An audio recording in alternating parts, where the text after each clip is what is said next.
वीर महेंद्र प्रताप का सबसे करीबी दोस्त अचानक उनके घर के सामने वाले मकान में आकर रहने लगा था। और जैसे ही ये खबर महेंद्र प्रताप के कानों तक पहुंची तो उनके दिल में एक अजीब सी हलचल उठी, मानो किस्मत कोई नई कहानी लिखने वाली हो। वो बिना देर किए उसी शाम अपने दोस्त से मिलने पहुंच गए। लेकिन उन्हें क्या पता था कि उस मुलाकात के बाद उनकी जिंदगी का रास्ता ही बदल जाएगा। उसी घर के आंगन में पहली बार उनकी नजर जिस लड़की पर पड़ी उसका नाम था समीरा। और बस उसी दिन से शुरू हुई थी उनकी आंखों की वो आंख मिचौली जो धीरे धीरे दिल की धड़कनों तक पहुंच गई। अब महेंद्र प्रताप के कदम अक्सर अपने दोस्त के घर की ओर मुड़ जाते। बहाना दोस्त से मिलने का होता, लेकिन नजरें हर बार सिर्फ समीरा को ढूंढती। घंटों की बातें, चुपके चुपके नजरें मिलना और फिर मुस्कान के साथ नजरें झुका लेना, ये सब कब मोहब्बत में बदल गया किसी को पता ही नहीं चला। आखिरकार एक दिन महेंद्र प्रताप ने हिम्मत करके अपने दिल की बात कह दी और समीरा के सामने प्यार का इजहार कर डाला। और फिर सब कुछ इतनी तेजी से हुआ कि घर वाले भी समझ नहीं पाए। चट मंगनी पट ब्याह तक बात पहुंच गई। लेकिन कहानी यहाँ से आसान नहीं होने वाली थी, क्योंकि इस हवेली में एक ऐसी नजर भी थी जिसे ये रिश्ता बिल्कुल मंजूर नहीं था। वही थी महेंद्र प्रताप की दादी। दादी के दिल में तो बचपन से ही किसी और का नाम बसा हुआ था, सिद्धि। वही सिद्धि जो उनके पुराने ड्राइवर की बेटी थी। उस ड्राइवर ने कभी इस परिवार पर ऐसा एहसान किया था जिसे दादी आज तक भूल नहीं पाई थी। इसलिए उनकी जिद थी कि इस घर की बहू अगर कोई बनेगी तो सिर्फ सिद्धि। मगर हवेली के बाकी लोगों के लिए सिद्धि सिर्फ एक नौकरानी की बेटी थी, जिसे बहू बनना उन्हें अपनी शान के खिलाफ लगता था। और शायद यहीं से शुरू होने वाला था वो तूफान जो महेंद्र प्रताप, समीरा, सिद्धि तीनों की जिंदगी को हमेशा के लिए बदल देने वाला था। अब शुरू होती है इस हवेली की असली कहानी। राजस्थान की एक पुरानी हवेली में उस रात जब एक कीमती अंगूठी अचानक गायब हो गई और शक की उंगली एक मासूम लड़की सिद्धि पर उठी, तो गुस्से में डूबे अमीर युवक वीर महेंद्र प्रताप ने उसे सजा देने के लिए जबरदस्ती अपनी पत्नी बना लिया। लेकिन उसे क्या पता था कि वही बेगुनाह दुल्हन एक दिन ऐसा सच सामने लाएगी जो उसकी नफरत को तोड़कर उसी के कदमों में गिरने पर मजबूर कर देगा। एक झूठे इल्जाम ने जब हवेली में रहने वाली अनाथ लड़की सिद्धि की किस्मत बदल दी और उसे उसी आदमी वीर महेंद्र प्रताप की पत्नी बना दिया जिसने उसे चोर कहा था। तब किसी को नहीं पता था कि उसकी खामोशी में छिपा सच एक दिन उस आदमी की पूरी दुनिया उलट देगा। जिस लड़की को उसने अंगूठी की चोरी के इल्जाम में सजा देने के लिए अपने घर की दुल्हन बना लिया था, वही लड़की एक दिन ऐसा रहस्य लेकर उसके सामने खड़ी हुई कि उसकी नफरत, उसका घमंड, उसका गुस्सा सब उसी पल बिखर गया। राजस्थान की उस रहस्यमयी हवेली में हुई शादी में जहां एक दुल्हन को सम्मान नहीं बल्कि सजा मिलनी थी, वहीं उसी दुल्हन की बेगुनाही ने एक रात ऐसा सच खोल दिया कि दूल्हे वीर महेंद्र प्रताप का दिल पहली बार उसके लिए धड़कने लगा। जिस लड़की सिद्धि को वह हर पल अपमानित करता रहा, अपने दिल से दूर रखता रहा, उसी लड़की के तेज बुखार में बोले गए कुछ शब्दों ने एक रात ऐसा राज खोल दिया कि उसकी पूरी जिंदगी बदल गई।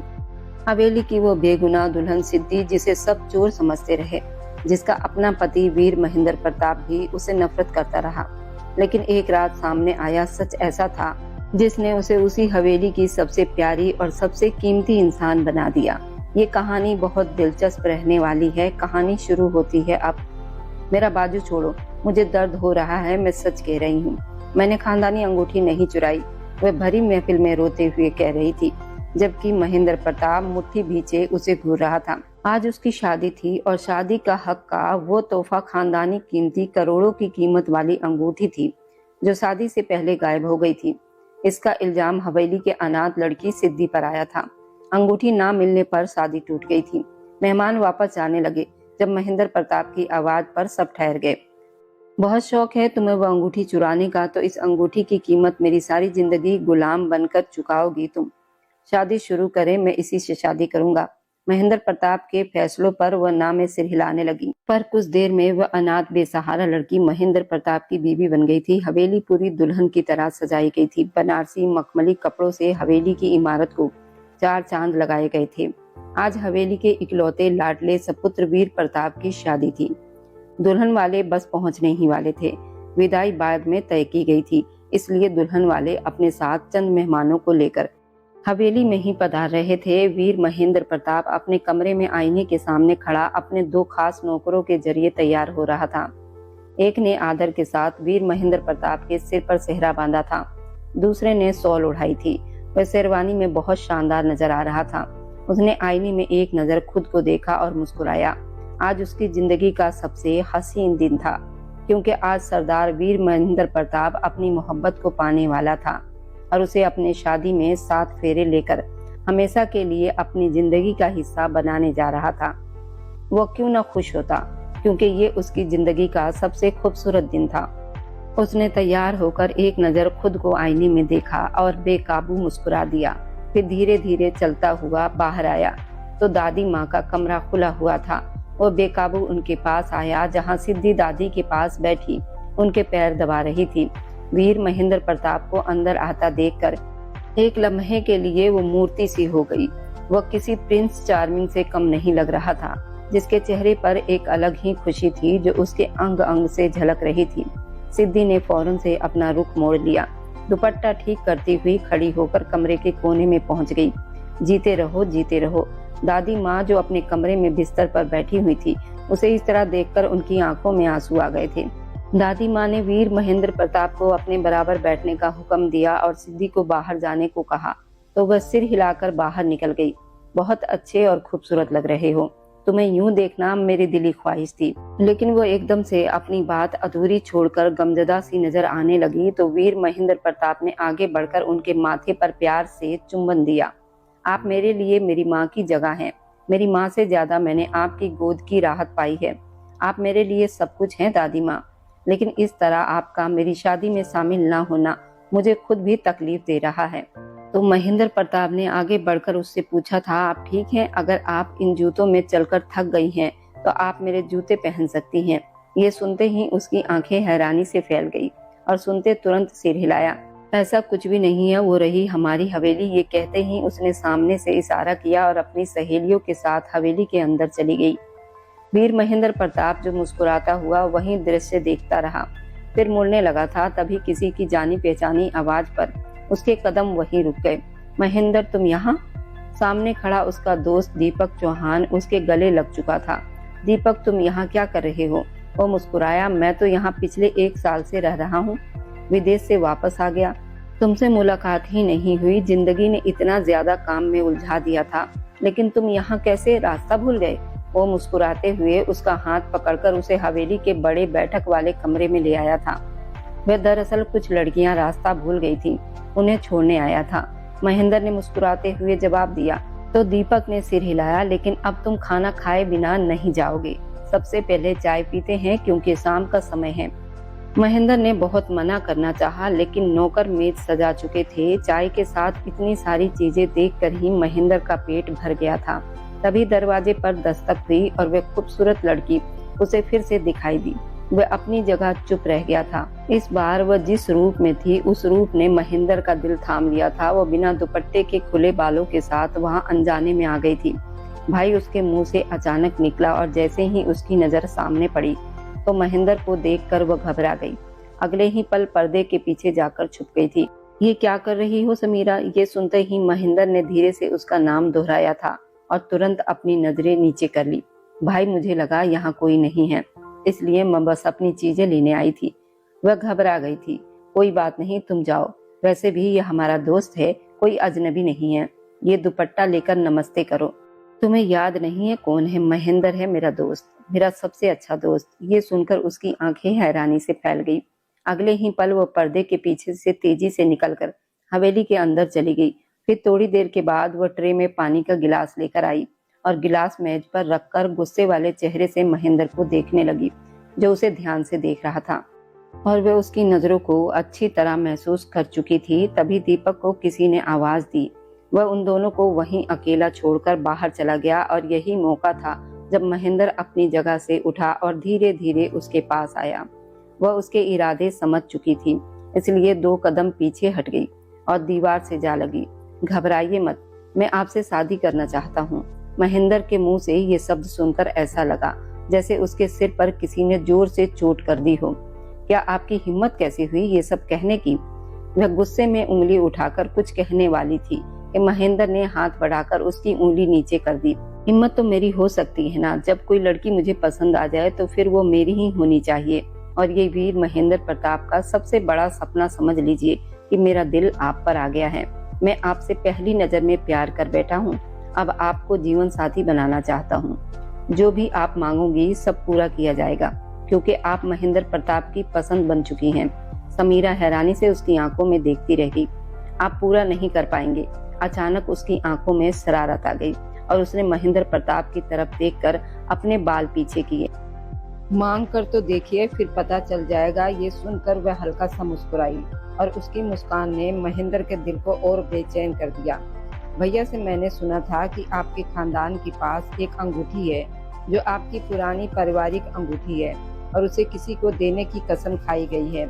अगर आप वो अंगूठी मुझे दे दें तो मैं इस रिश्ते के लिए तैयार हूँ। महेंद्र प्रताप कुछ पल उसे देखता रह गया। क्या ये सच में संभव है? और फिर से चुप देखकर सीने पर हाथ बांधकर खड़ी हो गई, जैसे उसका वार सही जगह पर लगा हो। महेंद्र मुस्कुराया। आपने मांगा और मान लिया गया। अब वो अंगूठी आपकी होगी और वही अंगूठी मैं आपको शादी के समय दूंगा। मुझे कोई नहीं रोक सकता, क्योंकि जो इच्छा आपने कही है उसे मैं पूरा जरूर करूंगा। ये सुनते ही समीरा की आंखें और बड़ी हो गई। मुझे लगा था आप मना कर देंगे और बात यहीं खत्म हो जाएगी, लेकिन आप। वह बहुत घबरा गई थी और उसके शब्द उलझने लगे थे। मैं घबराने वालों में से नहीं हूँ। वह धीरे से उसके कान के पास झुककर बोला, कल रिश्ता तय हो जाएगा और फिर ठीक 1 हफ्ते के बाद शादी होगी। और ये 1 हफ्ता भी मैंने आपको संभालने के लिए दिया है, क्योंकि मुझसे इतना लंबा इंतजार नहीं होता। वह आंख मारकर पीछे हुआ और उसे नमस्ते करके बाहर निकल गया। दीपक शायद फोन पर बात करने में व्यस्त हो गया था और महेंद्र अपने दिल में नई खुशी लेकर अपनी हवेली की तरफ चल पड़ा था, जबकि समीरा की हालत ऐसी थी जैसे उसने खुद ही अपने पैरों पर कुल्हाड़ी मार ली हो। लेकिन फिर उसकी दीवानगी याद करके वह खुद ही मुस्कुरा दी और उसके चेहरे पर शर्म की लालिमा फैल गई और यहीं से उनके प्यार की शुरुआत हुई। उस शाम वह बहुत खुश होकर हवेली के अंदर आया और सबसे पहले अपनी दादी माँ के कमरे में गया, जहाँ सिद्धि उन्हें समय पर दवा दे रही थी। दादी दादी, आज मैं बहुत खुश हूँ। वह अंदर आकर उनका हाथ पकड़कर बोला तो उसकी आंखों की खुशी देखकर दादी माँ के चेहरे पर भी मुस्कान आ गई। और मैं आपसे आज ये कहना चाहता हूँ कि आपकी वर्षों की इच्छा अब पूरी होने जा रही है। आपका पोता वीर महेंद्र प्रताप शादी के लिए तैयार हो गया है। मैंने लड़की पसंद कर ली है और अब चाहता हूँ कि आप लोग रिश्ता लेकर जाएं। ये सुनते ही दादी माँ की आंखों की चमक कम हो गई और पास खड़ी सिद्धि, जो पानी का गिलास पकड़े हुए थी, एक पल के लिए उसके हाथ से गिलास गिर गया और कांच टूट गया। तुम कोई काम ध्यान से नहीं कर सकती? चलो अब जल्दी से इसे साफ करो। वह घबराकर 2 कदम पीछे हटी और अपने आंसू रोकते हुए धीरे धीरे कांच के टुकड़े उठाने लगी। एक कांच का टुकड़ा उसके हाथ में चुभ गया और उंगली से खून निकलने लगा। ये दृश्य पास बैठी दादी माँ ने भी देखा था। सरस्वती देवी को उसके दुख से चिंता होने लगी और उन्होंने महेंद्र प्रताप की तरफ देखा। ये शादी कैसे हो सकती है? वे लोग हमारे बराबर के जरूर हैं, लेकिन उनके परिवार को सब जानते हैं। वे लोग लालची हैं। दादी माँ ने जैसे बात समझाने की कोशिश की तो महेंद्र उनका चेहरा देखने लगा। लालची हो या ना हो, मुझे उससे कोई मतलब नहीं है। मैंने अपनी बात दे दी है और वीर महेंद्र प्रताप अपनी बात से पीछे नहीं हटता। मुझे लगता है कि अगर मैं उसके बिना रहा तो जी नहीं पाऊंगा। ये सुनते ही उसकी दादी माँ ने तुरंत उसके मुंह पर हाथ रख दिया। कैसी बातें कर रहे हो? तुम्हारी इच्छा पूरी करना मेरा कर्तव्य है, लेकिन तुम एक बार फिर सोच लो, वह लड़की तुम्हारे योग्य भी है या नहीं? घर संभाल पाएगी या नहीं? और क्या वह इस घर को उसी तरह संभाल पाएगी जैसे तुम्हारी माँ ने संभाला था? तो मैं तैयार हूँ। ये सुनकर वो मुस्कुराया था। वो बड़े जमींदार परिवार की बेटी है, उसके अंदर भी सब गुण होंगे। आप चिंता क्यों करती हैं? और फिर वह दिन भी आ गया जब वीर महेंद्र प्रताप दूल्हा बनकर बैठा अपनी दुल्हन का इंतजार कर रहा था। 2 हफ्ते बाद विदाई तय थी और ये देर भी लड़की वालों की तरफ से ही थी। नहीं तो महेंद्र प्रताप चाहता तो आज ही उसे विदा कराकर अपने कमरे में ले आता। तभी लड़की वालों के आने की आवाज उठी। महेंद्र के दिल की धड़कन तेज हो गई और उसने नजर उठाकर देखा तो वह दुल्हन बनी घूंघट संभाले धीरे धीरे अंदर आ रही थी। वह उसके स्वागत में खड़ा हो गया था। स्वागत करने में सबसे आगे सिद्धि थी। सिद्धि जो महेंद्र प्रताप के पिता राजवीर प्रताप के ड्राइवर की बेटी थी। वही ड्राइवर जिसने अपनी जवानी में राजवीर प्रताप की जान बचाते हुए अपनी जान दे दी थी, और ये उपकार उसकी दादी माँ कभी भूली नहीं थी। उन्होंने इस अनाथ बच्ची को, जो अपनी माँ के साथ हवेली में काम करती थी, कभी अकेला नहीं छोड़ा था। उसकी माँ की मृत्यु के बाद उन्होंने उसे अपने पास रख लिया था। वह दिन रात दादी माँ की सेवा करती थी, और उसी दौरान दादी माँ के दिल में ये इच्छा पैदा हुई थी कि अगर उन्हें बहू चाहिए तो सिद्धि जैसी हो, जो अपनी इच्छाओं से इस हवेली को संभाल सके। लेकिन इस रिश्ते का विरोध सबसे पहले महेंद्र प्रताप की माँ कमला देवी ने किया था। वह नहीं चाहती थी कि किसी गरीब घर की लड़की उनकी बहू बने, और तब से दादी माँ चुप हो गई थी। लेकिन वह जानती थी कि उनके चुप रहने से सिद्धि के दिल में छुपा प्यार, जो वीर महेंद्र प्रताप के नाम से बस चुका था, कभी खत्म नहीं हो सकता था।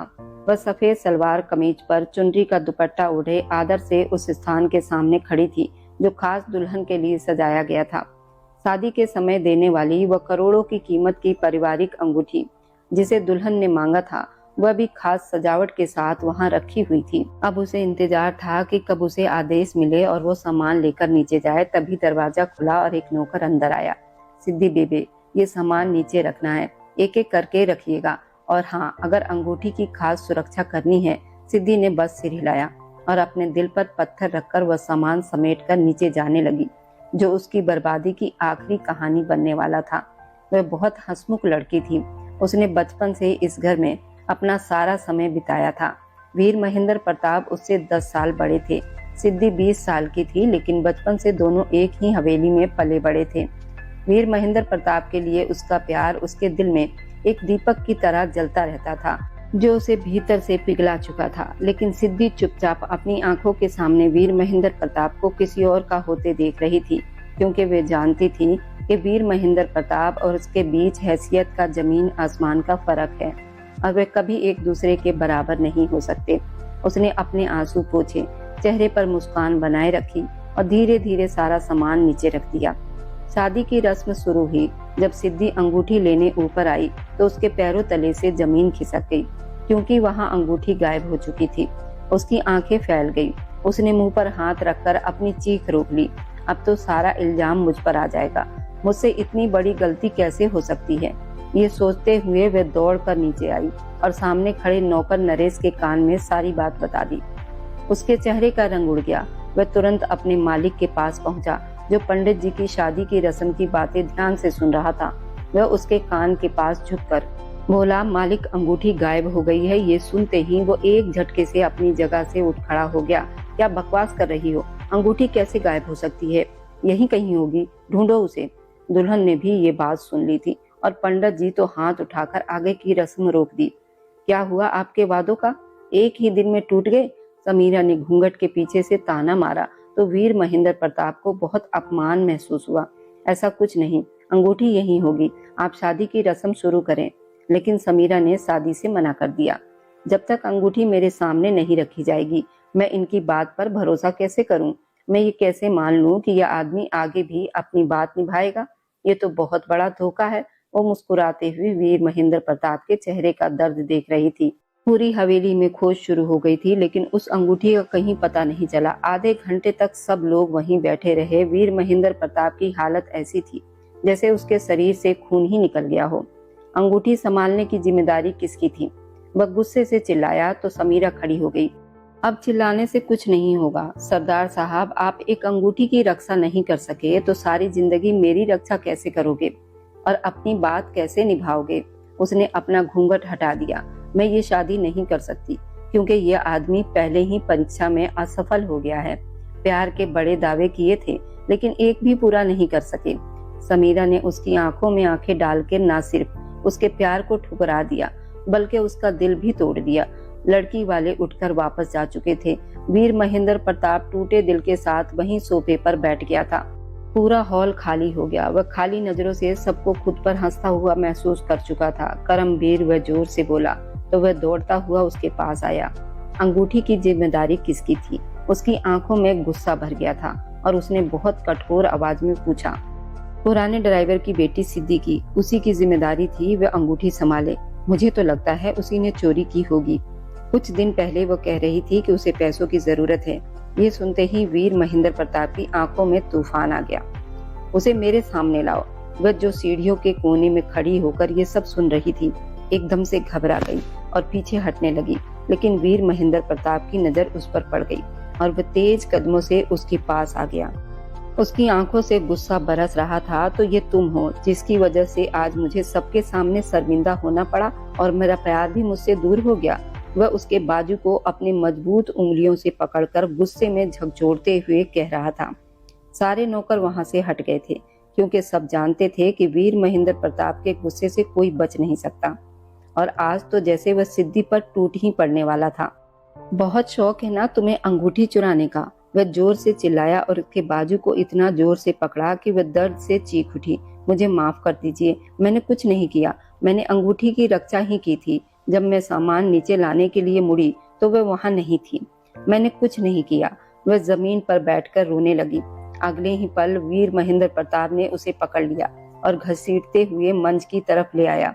इस पूरे समय वह अपना हाथ छुड़ाने की कोशिश करती रही, लेकिन अब वीर महेंद्र प्रताप को कोई नहीं रोक सकता था। पंडित जी, शादी की रस्म करवाइए। शादी किसी और से होनी थी, लेकिन अब नाम बदल दीजिए। दुल्हन की जगह सिद्धि अरुण लिख दीजिए और दहेज की बात हटा दीजिए। अब आप शादी की रस्म शुरू करें, मैं तैयार हूँ। ये सुनते ही सिद्धि ने हैरानी से आंखों से वीर महेंद्र प्रताप को देखा। उसका पूरा शरीर धीरे धीरे कांप रहा था। मालिक, मुझे माफ कर दीजिए। वह उसके पैरों में गिर गई, लेकिन वीर महेंद्र प्रताप ने नफरत से मुंह फेर लिया। अब माफी का समय निकल चुका है, अब सिर्फ हिसाब देने का समय है। उसने उसकी आंखों में देखते हुए इतनी कठोरता से कहा कि एक पल के लिए सिद्धि को लगा उसकी सांस रुक जाएगी। पंडित जी ने शादी की सहमति के लिए सिद्धि की तरफ देखा और इशारा किया। वह चुप बैठी रही और आंसू उसकी आंखों से बहने लगे। तभी वीर महेंद्र प्रताप ने उसका बाजू पकड़कर उसके कान के पास धीरे से कहा, अगर तुम ये शादी नहीं करोगी तो तुम्हारे साथ वही सब होगा, लेकिन बिना शादी के। ये सुनकर वो बुरी तरह से डर गई और तुरंत हाँ कहकर मुंह हाथ पर रखकर रोने लगी। वीर महेंद्र प्रताप ने उसकी कलाई पकड़कर उसे अपने पास बिठा लिया। इतनी जल्दी कहाँ जा रही हो? मैं ऐसी सजा दूंगा कि सारी जिंदगी याद रखोगी। महेंद्र प्रताप की आंखों में उस वक्त ऐसा गुस्सा था, हवेली की दीवारें तक जैसे कांप उठी थी और सामने खड़ी सिद्धि के चेहरे से जैसे खून ही उतर गया था। लेकिन क्या सच में वह दोषी थी या फिर इस कहानी के पीछे कोई ऐसा राज छिपा था जिसे अभी तक किसी ने देखा ही नहीं था? इसी एक सवाल के साथ हवेली की कहानी एक ऐसे मोड़ पर आकर खड़ी हो गई थी जहां हर चेहरे के पीछे एक रहस्य छिपा हुआ था। क्या वीर महेंद्र प्रताप सच में सिद्धि को अपनी जिंदगी में जगह दे पाएगा या फिर गुस्से में आकर उसके साथ ऐसा सुलूक करेगा जिसे सोचकर भी रूह कांप जाए? आखिर वह कीमती अंगूठी किसने चोरी की थी? क्या सच में सिद्धि ही चोर थी या फिर कोई और इस पूरे खेल की डोर अपने हाथ में पकड़े बैठा था? और अगर सच्चाई सामने आई तो क्या दादी ये सब होने देंगी जो सिद्धि को इस हवेली की बहू बनते देखना चाहती थी? या फिर वो अपने उस एहसान को निभाने के लिए पूरे घर के खिलाफ खड़ी हो जाएंगी? लेकिन सबसे बड़ा सवाल अभी भी अधूरा है। समीरा ने अचानक ये रिश्ता क्यों तोड़ दिया? आखिर ऐसा क्या हुआ था जिसने महेंद्र प्रताप के दिल में प्यार की जगह आग भर दी? क्या इन घटनाओं के पीछे कोई ऐसा राज छिपा है जो सामने आते ही पूरी हवेली को हिलाकर रख देगा? क्योंकि आगे की कहानी में हर मोड़ पर एक नया सच सामने आने वाला है। हर चेहरा एक नई कहानी बताएगा। हर रहस्य खुलने के साथ इस हवेली का अतीत और भी गहरा होता जाएगा। अब आगे क्या होगा? सिद्धि की किस्मत उसे कहां लेकर जाएगी और महेंद्र प्रताप का फैसला उसकी जिंदगी बदल देगा या बर्बाद कर देगा? ये जानने के लिए अगला भाग बिल्कुल मिस मत कीजिए, क्योंकि असली तूफान अभी आना बाकी है। और जाते जाते बस दिल से एक छोटी सी गुजारिश है, आप जहाँ कहीं से भी मेरी वीडियो को देखते हैं, कमेंट में अपने शहर और राज्य का नाम जरूर लिखिए। आपके कमेंट मेरे लिए किसी अनमोल तोहफे से कम नहीं होते।